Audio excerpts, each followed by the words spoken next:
हमने आपको परसों गोपालगंज की 13 वर्षीय गोल्डी कुमारी के बारे में बताया था। हमने बताया था कि 13 वर्षीय इस लड़की को गांव का ही एक युवक जिसका नाम शाहरुख है वो दिन दहाड़े अपहरण कर ले जाता है और हमारी पुलिस चुपचाप दर्शक बनकर सब तमाशा देखती है। पिछली बार हमसे गलती हो गई जिसमें हमने कहा कि गोल्डी को शाम तक उन्होंने छोड़ दिया था। हम उसके लिए माफी मांगते हैं और आपको बता दें कि गोल्डी कुमारी पिछले कई दिनों से लगातार गायब है और उसका अपहरण करने वाला उसके गांव का ही लड़का शाहरुख है। जिसने अपहरण किया है उस शाहरुख के पिता का नाम बाबूजान मियां है। अब अपडेट सुनिए कि 4-5 दिन बीत जाने के बावजूद गोल्डी कुमारी का कोई पता नहीं चल पाया है। गोल्डी कुमारी अभी मात्र 13 वर्षीय नाबालिग लड़की है। हमने गोल्डी के परिजनों से बातचीत किया तो उन्होंने बताया कि जिस शाहरुख ने उसका अपहरण किया है उसके परिजन अब अपना घर छोड़कर फरार हैं। आपको हम एक बार फिर से पूरी कहानी बताएंगे कि कैसे दिन दहाड़े किसी नाबालिग लड़की का अपहरण हो जाता है और हमारी पुलिस कुछ भी बोलने से बचती है। एक और बात हम कहेंगे कि अगर गांव में सांप्रदायिक माहौल बनता है तो इसकी दोषी सिर्फ और सिर्फ हमारी पुलिस है, क्योंकि शायद पुलिस की तरफ से अगर सही समय पर कार्रवाई होती तो अभी तक इस नाबालिग लड़की को बरामद किया जा चुका होता। अब नमस्कार, मेरा नाम है मोहित कुमार सिंह और आप देख रहे हैं जनता जंक्शन। पामव्यू हॉस्पिटल, पटना का सबसे शानदार अस्पताल जहां ट्रॉमा सर्विसेज के साथ यूरोलॉजी का भी उचित इलाज होता है। इसी के साथ यहां आपातकालीन सेवा जैसी अन्य व्यवस्थाएं भी उपलब्ध हैं। गोल्डी कुमारी की मां ने गोपालगंज के पुलिस अधीक्षक को एक पत्र लिखा है। उन्होंने लिखा है कि मेरे गांव में इस घटना को लेकर काफी गुस्सा है और अगर यह सब कुछ ऐसा चलता रहा तो हिंदू मुसलमान दंगा होने की प्रबल संभावना है। अब आप सोचिए कि पुलिस अधीक्षक को पत्र लिखकर कोई इस बात की जानकारी देता है कि गांव में सांप्रदायिक माहौल बिगड़ रहा है। पीड़िता की परिजनों की तरफ से इस बात को कहा जा रहा है कि अगर पुलिस कार्रवाई नहीं करेगी तो फिर गांव का माहौल बिगड़ सकता है, लेकिन स्थानीय प्रशासन को इस बात से कोई फर्क नहीं पड़ता।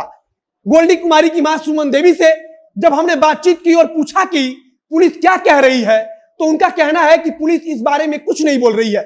उन्हें कुछ पता ही नहीं है कि पुलिस इस केस में क्या कार्रवाई कर रही है और किस प्रकार से जांच कर रही है। पुलिस की तरफ से परिजनों को इस बात की जानकारी तक नहीं दी जा रही है कि पुलिस इस केस में क्या कर रही है और क्या करने के बारे में सोच रही है। एक और खबर सुनिए कि स्थानीय पुलिस की तरफ से शाहरुख, जिसने 13 वर्षीय गोल्डी कुमारी का अपहरण किया है, उसके पिता बाबूजान मियां को गिरफ्तार किया गया था। पुलिस उन्हें थाना भी लेकर गई, लेकिन इस शर्त के साथ पुलिस ने उन्हें छोड़ दिया कि 2 दिन के अंदर लड़की को सही सलामत वे घर पहुंचवा देंगे। अब अगर मौजूदा समय की बात करें तो घर में सिर्फ अपहरणकर्ता के दादा और दादी मौजूद हैं तथा बाकी सदस्य फरार हैं। स्थानीय पुलिस की तरफ से गंभीरता पूर्वक कोई जांच नहीं किया जा रहा है। सुमन देवी जो गोल्डी की मां है, उनकी तरफ से गोपालगंज के पुलिस अधीक्षक को पत्र लिखा गया है कि वे अपने स्तर से नाबालिग लड़की को बरामद करवाने के लिए कार्रवाई करें। अब आप सोचिए कि अगर गांव में सांप्रदायिकता का माहौल बनता है तो फिर इसके लिए दोषी कौन होगा? क्या स्थानीय पुलिस का यह कर्तव्य नहीं बनता कि वह खुलकर इस मामले पर बोले और अब तक जांच प्रक्रिया कितनी आगे गई उसके बारे में बताए? पुलिस की इन्हीं छोटी छोटी लापरवाही के कारण बड़े बड़े सांप्रदायिक दंगे हो जाते हैं और पत्र में तो बाकायदा पीड़ित पक्ष की तरफ से इस बात का जिक्र भी किया जा रहा है कि गांव में सांप्रदायिक माहौल बिगड़ रहा है। अब आपको पूरी कहानी बता देते हैं कि 13 वर्षीय गोल्डी कुमारी अपने 10 वर्षीय भाई हिमांशु कुमार के साथ दिन में करीब 2 बजे 11 तारीख को अपने घर से बाहर पास के बाजार में जाने के लिए निकली।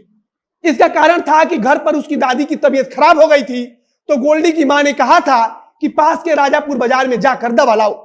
जब वो दवा लाने के लिए घर से निकली और पंचायत भवन के पास पहुंची तो वहां पहले से शाहरुख अपने अन्य दोस्तों के साथ मौजूद था। गोल्डी और उसके भाई साइकिल से थे, तो आरोपी ने जबरदस्ती गोल्डी को साइकिल से उठाकर मोटरसाइकिल पर बिठाया। जबरदस्ती अपनी मोटरसाइकिल पर बिठाकर गोल्डी कुमारी को वे अपहरण कर ले गए। वहां खड़ा 10 वर्षीय हिमांशु घटना के बाद रोते हुए अपने घर पहुंचा। हिमांशु ने घर आकर घटनाक्रम के बारे में अपनी मां को बताया, जिसके बाद से वे आरोपी शाहरुख के घर गए। वहां आरोपी की मां से बातचीत हुई और उन्होंने कहा कि वे पता करने की कोशिश में लगे हैं, वे भी पता करें। इसके बाद से अब तक लड़की के बारे में कुछ पता नहीं लगा और ऊपर से आरोपी के परिजन भी फरार हैं।